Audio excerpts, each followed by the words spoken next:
Kinshasa na biso réalité ya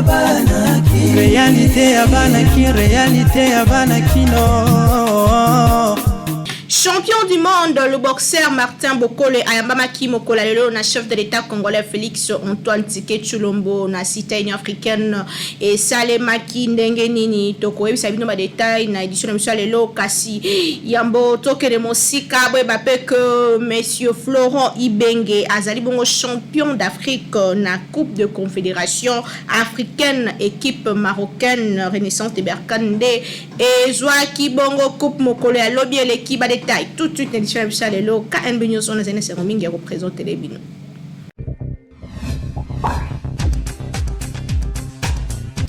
Bote édition Lelo bandi tika to fongola yango na Burundi wa bisika chef de l'État congolais Félix Antoine Tshisekedi Tshilombo azwami pour na séjour moko ya 72 heures ezali bongo na cadre ya réconciliation paix ya ba relation bilatérale entre les deux États et Zosalema ndenge ni image commentaire. Invité l'homologue Naé Évariste Ndayishimiye, président de la République démocratique du Congo, Félix Antoine Tshisekedi Tshilombo, à cause à la reçu en tête à tête, Mokolo Lelo samedi 21 mai 2022 na Bujumbura, Burundi, pour la visite moko officielle il y a 72 heures. Selon information PCMI, la présidence de la République rencontre un recossage dans la palais présidentiel à Gitega, avant que deux chefs d'État va visiter deux domaines agricoles en province burundaise. En prévision, la visite yango grand acteur ya Bujumbura ezali barré na couleur ya drapeau ya mboka na biso. Mobilisation ezali makasi na ma communauté congolaise locale. Taboye da bango respective na tête ya bamboka na bango Félix Tshisekedi pe Évariste Ndayishimiye. Ba multipliaki ba acte de rapprochement ya ba dynamisation de relations bilatérales du côté du Burundi président Ndayishimiye. Aponaki Kinshasa pour la première destination naie après investiture naie en 2021 yé alobaki clairement que à cause part na Kinshasa pe azali na détermination à valoriser coexistence bilatérale pacifique tant na Kinshasa pe na Bujumbura o ezali lié par géographie, histoire pe culture. Na plan sécuritaire, président Ndayishimiye alobaki clairement qu'à apporter appui naie dans blog naie Félix Tshisekedi ako s'associer na deuxième conclave ya ba chef d'état de 21 avril dernier na Nairobi wapi ba pays wana ba annoncer publiquement qu'on a pris à dialoguer na ba rebelle. Pona kolukanyenge kimyo kozonga na Est démocratique du Congo. De son côté, président Félix Tshisekedi a azali ko matérialiser diplomatie d'ouverture pe coexistence pacifique na ba pays voisins na ko se rondaka à tout moment depuis 2019 na ba pays mingi ezali voisins na RDC pona ko renforcer ba relation bilatérale mingi na Burundi. À l'occasion de la visite officielle, il y a président Évariste Ndayishimiye na Kinshasa en 2021, les deux chefs d'État batignaka des mémorandums d'attente en vue à construction et à chemin de fer devant relier Bujumbura na Kindu à passant par Bukavu pe Kamituka. Partageant une longue frontière terrestre, RDC pe Burundi bazali déterminé à pacifier ba frontière pour la lutte conjointement contre ba force négative ou bazali ko semer désolation na partie ya Est démocratique du Congo pe kuna na Burundi. En tout cas beaucoup tani oyo ekosala kitoko makasi Kinshasa et l'équipe partout. Totikali toujours na cité Union africaine bisika pi yambo ya voyage na ye chef de l'État congolais Asalaki a présidé qui en vision conférence 54e conseil de ministres et sikapi alobelaki makambo ya ndenge na ndenge 5 points ezalaki retenu na ordre du jour selon compte rendu epesamela kibiso na ministre ya communication pe média bolanda.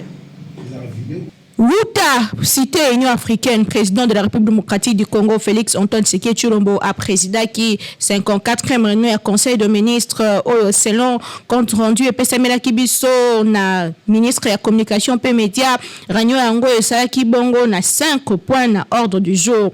Koyeba que esalaki bongo maloba président de la République na ba membre ya gouvernement kasi na kati na yango gouvernement lors ya 54e réunion du conseil de ministres adopté qui projet de loi portant portant programmation militaire pour l'exercice 2022-2025. Et allés à la suite, il y a présentation par le vice-ministre de la Défense nationale, ancien combattant, Madame Séraphine Kilubu Kutuna.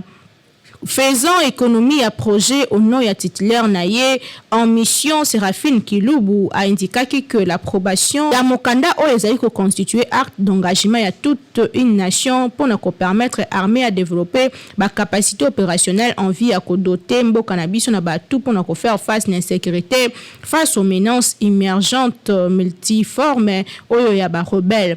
Architecture et projet en de loi ils reposer sur 6 programmes, à savoir rationalisation de la gestion des ressources humaines, la formation et l'entraînement de militaires, l'équipement militaire, les infrastructures, les opérations et la production militaire. L'entrée en vigueur d'une loi de programme marquera sans nul doute tourner la prise en charge et a besoin de notre armée pour nous permettre de répondre adéquatement aux enjeux du moment ainsi que atteindre l'objectif fixé dans le plan de réforme et année amorcé depuis 2009.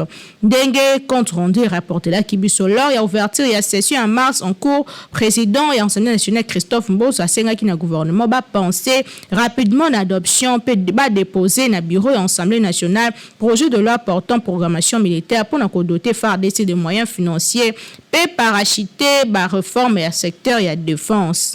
Adoption à loi et programmation militaire et qui parmi les revendications à plusieurs députés nationaux, peu experts en matière de sécurité et défense après investiture du gouvernement Inukamba en septembre 2019. Député Juvenal Mounibou à ça qui parti la commission défense et sécurité à chambre basse a invité le gouvernement à doter Mboka na biso na loi programmation militaire pour na kosala Mitumba Est et si la paix mosala et salema malamu na ngamba ba militaire loi programmation militaire et les lois financières ils allaient fixer ba échéance et ba crédit et ba paiement relatif na ba dépenses d'équipement et développement et ba force armée en définitive na cadre et la loi budgétaire tranche à budget réservé à développement et équipement et force armée et ils allaient déterminer la séquence et rythme des opérations puis ba chef effectuer pour atteindre l'objectif précis à la force armée que Mokabicho ils allaient confronter depuis plus de 2 décennies la violence armée ils allaient s'arrêter depuis tango l'équipe FARDC ils allaient toujours sur terrain pour na kolukane ni ko repousser la force négative kasi sengeli pe gouvernement et sa bango maboko en tout cas projet oye ko pesa suma kas na FARDC pour basala mosala kitoko Kinshasa et l'équipe partout. Donc il a parlé du peuple wapi bazalaki reni mokola lobby na plénière pe na cadre wana nde ba proroger qui état de siège pour la 1e fois kuna na province ya Ituri pe Nord Kivu et Salema kindenge ni image pe commentaire. Les députés nationaux va prolonger pour la 24e fois état de siège décrété depuis le 6 mai 2021 à Ituri et na Nord Kivu. Le texte autorisant état de siège qui voté na 326 députés sur 337 votants sans un débat au préalable. Le député Zori Masela a soulevé une motion d'ordre qui conduit à publiciser qui sur débat traditionnel. A expliqué que ma collègue n'a que contre-productif, il y a débattre, il y a qu'au débattre et peut faire des recommandations sur cette mesure instaurée dans le président de la République. À ce stade, ezala ki bongo ko so na charge de l'État au cours ya table ronde pour na koluka ndenge nini ko so solution il kambeka état de siège. Selon vice-président ya commission défense et sécurité professeur Jolie ezali peut intervenir dans le cadre ya motion d'ordre et causala notamment de supprimer ou de requalifier état de siège selon appréciation et chef de l'État a levé option moko après koyoka bat parti nyonso pe koyeba nini penza état de siège et mais pour na siko esenge koyeba que mesure au état de siège ezali prorogé pour la 27e fois yango ezala décrété wuta mois de mai dernier Kinshasa et l'équipe partout. Déclaration finale, il y a forum de paix et de réconciliation de leader Katangé Kosalema dimanche 22 mai 2022. Kasi en attendant, que Milou Minen les ali Kosalema kuna entre autres Bames. Pe mokola lelo match ya football et betami na ba leader Katangé Salema qui na impact makasi bolanda. Forum de réconciliation katangese ezali kokoba kuna na Katanga bisika wapi na Lubumbashi ba cadre pe ba leader Katanga nyonso bakutani pona kosola likambo etali bongo Katanga pe kozongisa boyokani ya kala pour que Katanga ezala encore plus fort. Boye ba que premier ministre honoraire Ilunga Ilunkamba partageait qui repas samedi na résidence na ye privé na ba ancien membre ya gouvernement na ye pe ba oyo ya gouvernement sama lukonde espace Katanga entre autres Augustin Kibasa, Serge Konde, Félix Mona, Nene Nkulu, pe Papi Mpungu bongo na bongo bango nyonso bazalaki sur place koloba likambo etali bongo avenir ya Katanga kasi lelo esengeli koyeba que 3 matchs ezali prévu na stade tout puissant Mazembe kuna na Lubumbashi bisika puis match yango ekobetama pona réconciliation ya espace Katanga pe ba leader na bango boyeba ko forum o efongwamaki mikolo eleki yango eko se clôturer dimanche 22 mai 2022 esengeli kobosa na te comité ezali kotuna masio participation ya ancien président de la République Joseph Kabila Kabange oyo déjà présence télé qui signalé kuna na Okatanga en tout cas milulu yango ezo salema kitoko kasi yango ezo susciter la polémique de part et d'autre pourquoi pas unité nationale en tout cas on est tiré kaka mutuna mais oyo salemi ezali kitoko makasi Kinshasa et l'équipe partout. Bon, mais c'est nango déjà spaghetti roni pe macaroni roni ezote kama partout somba yango juste na kwa avec na yo atako na zando ya monene atako koti na supermarché partout parce que bossa na tête la bien logo ya Beltesco ezangate. Bayeli susu bango banani société Beltesco toujours ndenge amesana ko sunga population congolaise sikoyo ayeli bino eloko ya motuya tunanga nini ezali bongo spaghetti roni oyo bozali komona ndenge bazali ko présenter biso yango awa ezali produit moko kitoko makasi okoki kolia yango na biloko nyonso oyo olingi Thomson soso viande ya lolenge nyonso tope madesu oyo na Kinshasa tobengaka madeblo oza mobimba bana mikolo tout le monde a kozala d'accord na spaghetti oyo roni esengeli koyeba ke pâte alimentaire oyo esalemi na semoule de blé ezali na elengi pe guna ndenge ya kosakana te kasi babosani bino te baye nyonso oyo pe baza batu ya ba nostalgie balela ba macaroni Beltesco acheli bino pe lisusu macaroni roni yango pe lisusu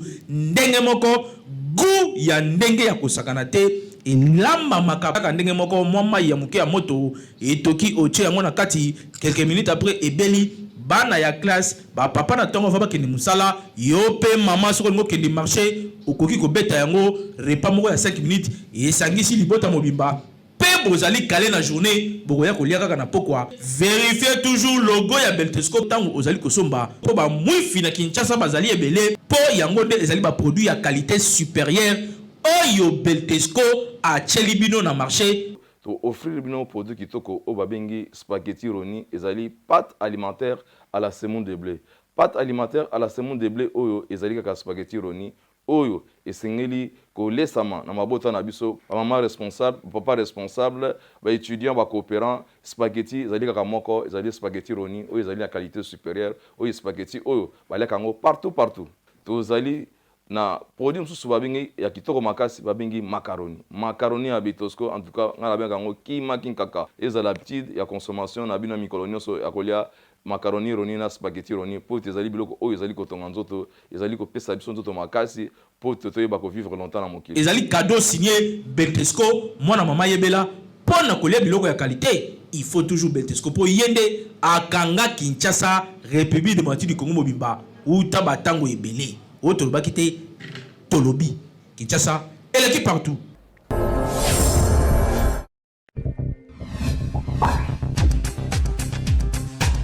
Toujours imité mais jamais égalé. KNB News, première chaîne d'actualité. On continue. Kasnangala Awato proposer bino extrait et émission Kindoki politique. Wapto ambeli bino maître Silver Kionga azali ko répondre à la question de droit pénal POSL Maka démocratique du Congo.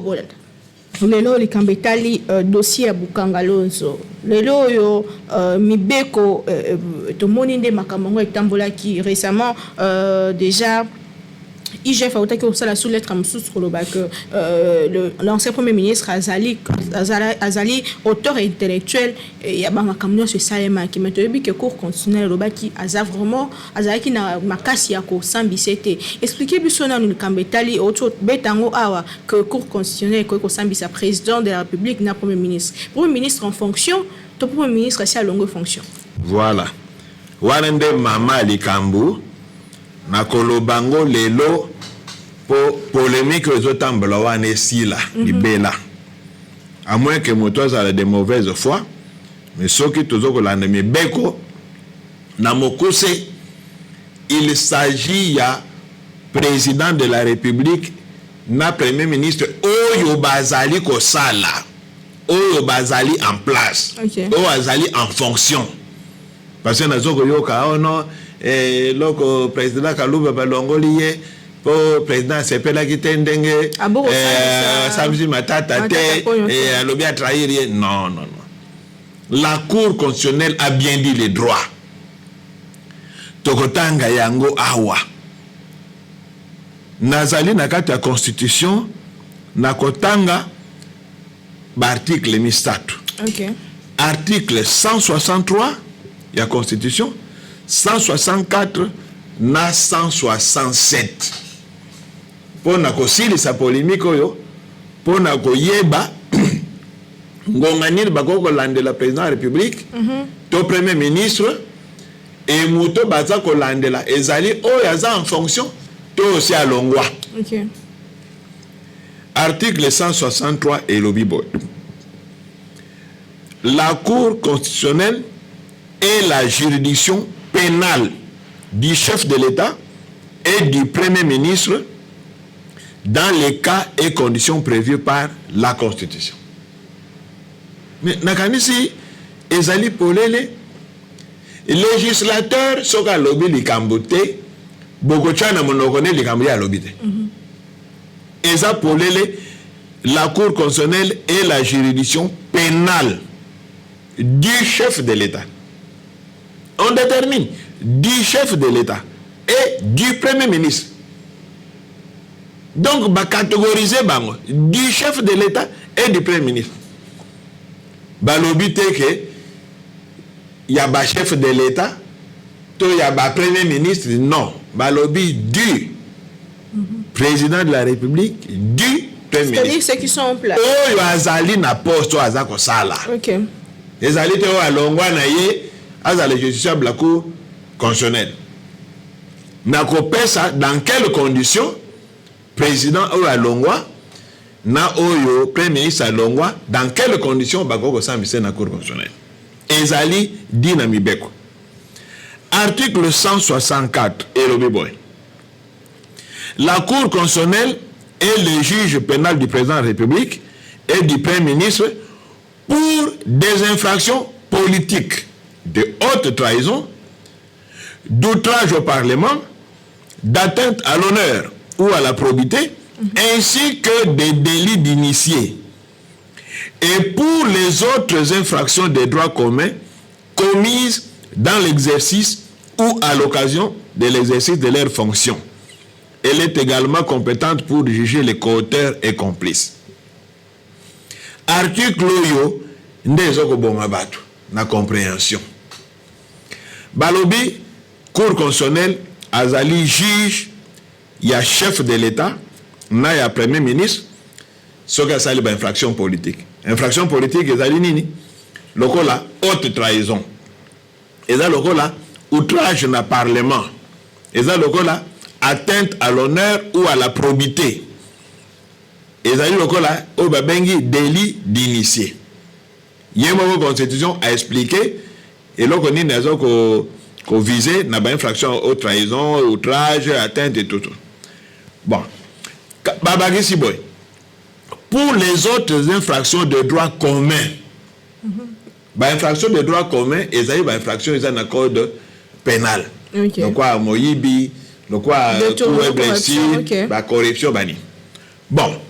Maintenant ba lobby boy, place oyo nde place ba juriste baza ko tout na mitu balobi pour les autres infractions de droit commun commises dans l'exercice ou à l'occasion de l'exercice de leurs fonctions. Place ba juriste baza ko tout na mitu yango wana baza ko yebate quand est-ce que président de la République, quand est-ce que le Premier ministre a commettre infraction dans l'exercice de ses fonctions, quand est-ce qu'il a commettre infraction à l'occasion de l'exercice de ses fonctions. Ils ont fait ça trouble. Mais ils allaient français, ils allaient polélé, ils allaient transparent. Et là, qu'est-ce qu'il dit? Chef de l'État, tout Premier ministre, na qualité na ye ya président a posé acte moko o ezali qualifié il y a haute trahison, il y a délit d'initié, il y a atteinte à l'honneur outrage au parlement ou atteinte à l'honneur ou à la probité. Wana azali ko commettre infraction dans l'exercice de ses fonctions. Par exemple, le président na biso ndenge ezali awa akeko signer accord na pays moko frontalier awa alobi bon nakabeli bino par exemple province Équateur et comme par exemple la République centrafricaine bozana bino anga ezali haute trahison parce que le président a pouvoir wana te ya kozwa ata 1 cm mabele ya mboka na biso akabango dans un pays étranger. En ce moment-là, Asali Yango, dans l'exercice de ses fonctions en tant que président, peut être poursuivi et poursuivre directement. Voilà les infractions politiques. Mais quand est-ce que le même président peut commettre une infraction à l'occasion de l'exercice de ses fonctions? Président de la République a accueilli réunion à famille naïe, Nabalek naïe, Bayaya naïe, bazo discuter ma cambo famille. Bitumbe bimi kuna président bandi ko bunda abundi na petit frère ne abukiye loboko wa des ali coups et blessures volontaires. Les lobes parlementaires debout basoli nini na etali actualité bozwa image oyo lobi ko Justin Kabuya azo sala makambo na bulu yeki to pese ba liste ba combattant bato ba combattant na misala na société wa benga ngo nini Camille, Yamakama Ming, Kadase Minier, Otoso Batu, Oto engagé na SNEL, la régie des eaux, Totou na Augustin Kabuya Lunyeka, Bato Atini Bauti, Oke na Baseline na biso, Batu Baboucharate, Azoko Sabiso Bototo ki na Baseline, mais Kuna Zoti na Bana. Depuis Totine Bakombo par Lunyeka. Les lots déjà 3 ans et 5 mois. Lunyeka Augustin Kabuya Zobulisa chef de l'eau. Mission Kabuya Zani au sein de l'IDPS. Balien Mongo ya Babati, Balien Mongo ya FCC pour la 2023 président de la République avec des candidats indépendants. Oh, ceux qui président de la République à quel en 2025 tombe élection et Salama à quel candidat indépendant IDPS moyeto zo misala lobi pona ni to soate turo raison ni Lunyeka zo pesa biso Lunyeka Augustin Kabuya zo bana biso nini o tenenge za bo etoza majorité te na Assemblée nationale moyeto zo poste belé sur tant en 2023 ceux qui président de la République as un candidat à IDPS voilà la IDPS campagne partout président en Okena Londobani pour voter par député Nyonso on va soutenir Ngai. Oh ceux qui ont le bongo moi IDPS est sous majorité parlementaire moi IDPS en 2025 tombe élection aussi là moi IDPS pose un poste ministériel belé oh ceux dossiers belé moi IDPS c'est biso misala c'est que to bunela ki Augustin Kabuya Lunye yango to lobi ceux qui ont konje bongo il faut que Lunye ki Augustin Kabuya ke ainsi yé komoneko ba secrétaire général Nyonso Bayaka ya ko sala bango ana ba bisa Kabuya nini onoma bato ya kate pa Kabuya utana mboka ayeba ne batu te Tamu kabunda ye lunyeka ebisi ye soko zo vote ozo nommer bato akala ba okoma lokubisa biso tolongo konomaka bango te nomaka bato biso to bana opesa yo do moni banda ko nommer bato lokola bato ni mwa ba kote ba uti bato lokola banana monani na kote ba uti bambongo biso totala bango bokele na baselile baotu bangaje plus de 600 personnes botu na ye baselile baza boesanga na selile bino bazoye bino bato bazoye bino bato baselile azokosa biso azobundela biso oke lunyeka azobundela libunguna yango turo tozomobilize base tozopesa ye ultimatum oka konte lunyeka ifolela munoko ya nini batu basengi lunyeka sani alobi obanda kokanga oyo nyonso kotelemela ye ngai kokanga esi na mesana bakanganga mbala na banga eloko moko nanga kocha meme kashasa mabele na banga eloko moko soki lunyeka meki tobengana de lunyeka meki tobengana de ye azolia na bataya chesa na nsi toyebi te.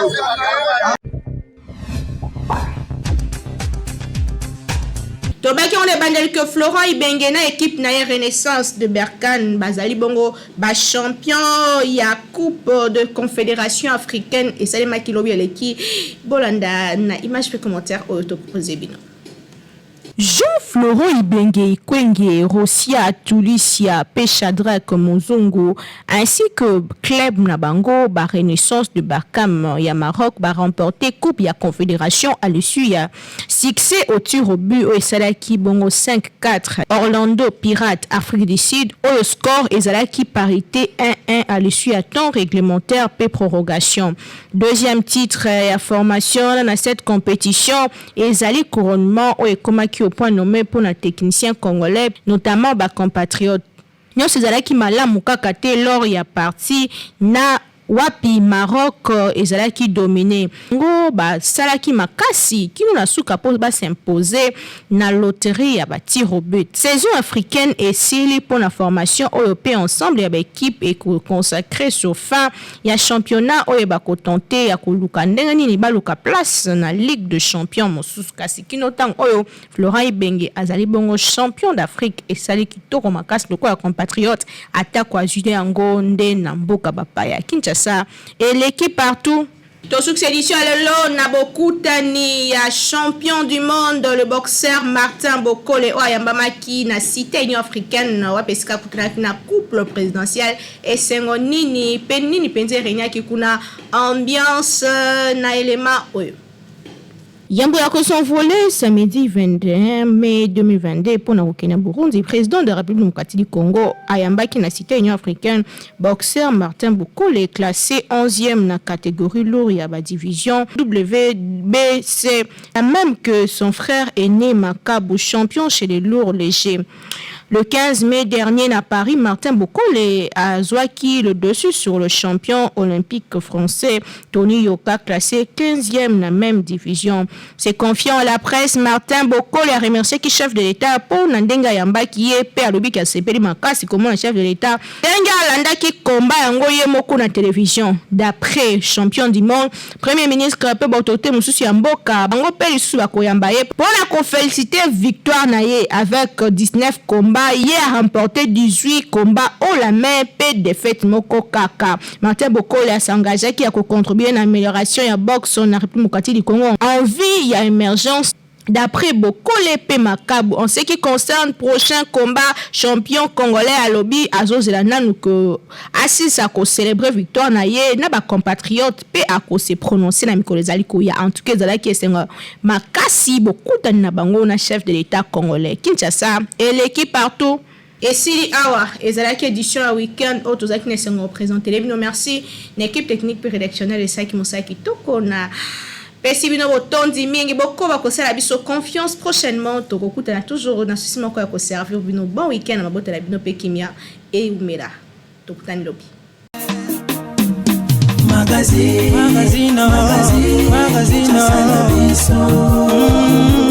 yeah magazine pasa na biso réalité ya banaki réalité ya banaki réalité ya banakino